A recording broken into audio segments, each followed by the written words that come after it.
the show. You know where you are, the 9 at 9 with me, Tigo. And today's a little bit different because you guys know I live in Las Vegas. And I have the privilege of knowing some of the most amazing talent in this town by living in Las Vegas. So I figured it's time to start sharing what the local superstars are doing. She's an international superstar too. And we're going to talk about music, family, and maybe hair. So sit right there. We'll be right back.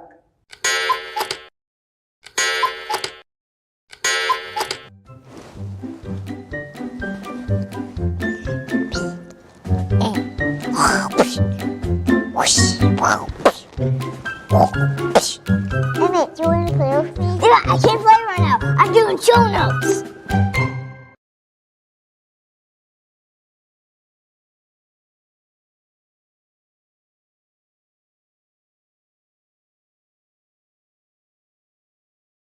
Yes, I said hair. You guys know I'm not the fashion person and all that kind of stuff, but it doesn't mean I don't know them. And it doesn't mean I don't know amazing talents in Las Vegas. And one of them is here today. Alli Starr is here. What's happening? What's up, T? What's up with you? I love the hair and I love the hat. I love the look. Thank you. You are one of those people that literally, I kid you all the time about facial recognition. You need facial recognition to know it's you because hair's down, hair's up. I feel like my face doesn't change, although my hair does. Yeah, that's why facial recognition. You love fashion and clothes and all of that. How did that come from being an entertainer?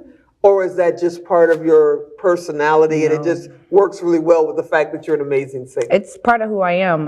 My mom has pictures of me 2 and 3 years old in high heel shoes and playing with makeup. So it's always been a part of me. I just like to play dress up. Wow. Now, before we get into, what you do, which is be on amazing stages all over the world, how do you balance being an entertainer, being a lead singer, being a mom? We're also going to talk maybe for a little bit, if you don't mind, about some health issues that you've had. How do you balance that every day? Because, a lot of us, me too, have a problem just remembering to eat. So how do you do it? Honestly, it's a game. I call it like Tetris. My life is Tetris. I fit the pieces where they go. Sometimes they clash and sometimes they fit perfectly. But at the end of the day, there's a goal in mind to just keep going. That's my goal all the time, to keep going. When did you know you were going to be an entertainer? I mean, I read your bio and I go, ooh, East Chicago, Indiana. I'm from Chicago. I'm like, look at her. She family, she cousin from back home. When did you know this is what you were going to do no matter what?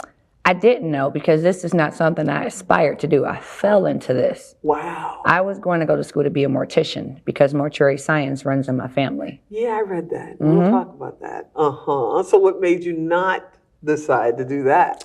Music is like a drug. And once I got a taste of it, it was like, school, what's that? I'm going on the road. And that's what I did. Wow. So when did you start? At 16. So 3 years ago. I wish. 18 years ago. Wow. So the good, the bad, the ugly, we can't not have this conversation and talk about COVID because in Las Vegas especially, entertainment is how most of us live. That's what fuels the city. We don't have a finance district. We don't have a warehouse district. We have entertainment. Now we have sports. How did you fare through that and not just throw your hands up in July of 2020 and say, you know what, the family business is starting to look good to me, I'm out? Well, actually, T, I never stopped working during the entire pandemic. There was that brief stretch of time where the entire city was closed, where I did not work. And that was like for 3 weeks, maybe. It was less than a month. And after that, I was performing. Now, I was performing at capacity levels back when it was only 30% or 60% in the club. But I was there. I was bearing through it throughout the entire pandemic. I never stopped. So not only are you a stage performer, you're a recording artist as well. So you're in studio. Your latest project, just the cover of it made me go, She's like one of my kids. I don't think I can watch this, but let's talk about your latest single. My latest single is called More, and the video is pretty spicy. It's about women being able to take charge. And that's what I wanted to display with having the men bound and sitting in chairs and us taking over. And as you can see, I had a 100-inch braid ponytail that acted as a whip. No one got beat, but it was just a demonstration of strength for women. Who's your creative source? When you create a video like that, do you have a certain director, producer that you always use? Or do you sit down and go, you know what? This song needs this particular type of video, and it comes out of your creative mind? I literally create all my videos. When I'm writing the song, I'm already writing the video as I'm actually writing the song. So I always know what my videos are going to look like once the song is finished, because I'm literally writing what I would want to see on the screen. And 99.9 of it is my life. So it's really just me closing my eyes and replaying some of the things that I would have done or did. Now, using a whip on a guy, I've never done that before, but you know, it's something I thought about. So I put it to screen. Wow, that's amazing. Okay. You're a writer. You're clearly a producer director because you're doing your own videos. You're a stage performer. I know that you do your own music and you also do covers, and do them very well, by the way. I'm feeling some artists are going, tell her to stop that. She does it a little bit better than I do. For the people that are out there watching this right now and they're in East Chicago or they're down in Florida somewhere and they're going, oh my gosh, she's playing in Vegas, she's doing this, she's doing that, I want to do it. How would you tell them to get started? How would you tell them to take that initial step towards it? Honestly, being so young in this business, I was very limited on where I can go without being carded. And even when I was on the stages, it was be on the stage, be in the dressing room. But once I became of age and can freely go about, I started going to the local jam sessions and I started to meet different musicians, different singers, and just introducing myself and letting people know that I was willing to learn first. I wasn't coming in to step on anybody's toes. I was coming in to learn the business, what to do and what not to do. I learned more of what not to do than anything, but it was a learning process. It wasn't just, hey, I can sing, let me get on your stage. Wow. Wow. Okay, I get that. But have you ever been afraid? Have you ever went into a venue and expected a certain audience and it was an entirely different audience, or the band was supposed to be a certain way and then it shows up and they're an entirely different way? Have you ever been afraid and had to push your way through it? No, but really recently for my birthday, my drummer didn't show up for the gig. And I had a packed audience and I had to play basically like an acoustic set until I could find another drummer. The audience didn't know otherwise.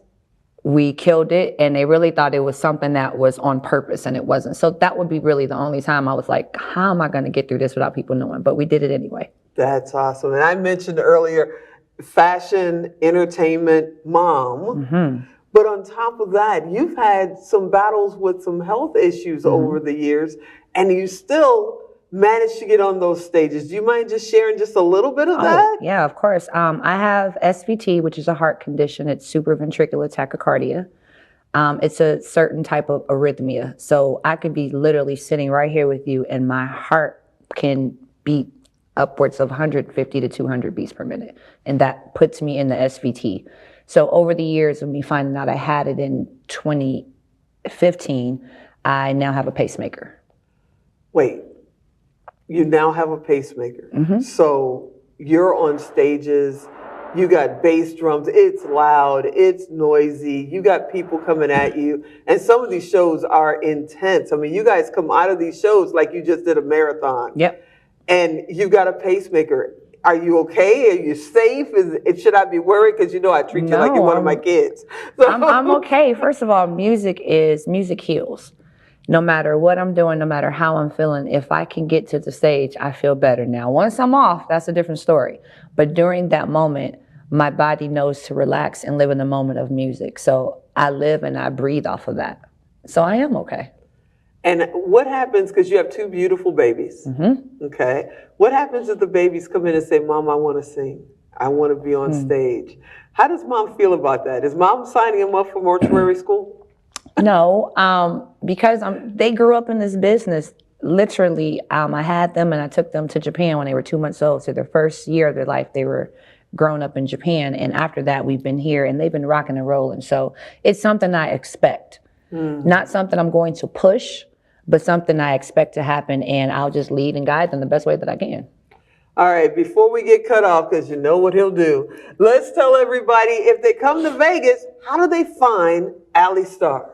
You can find me on Instagram, Facebook under Alli Starr 1. That's ALLISTARR. Twitter, just the same.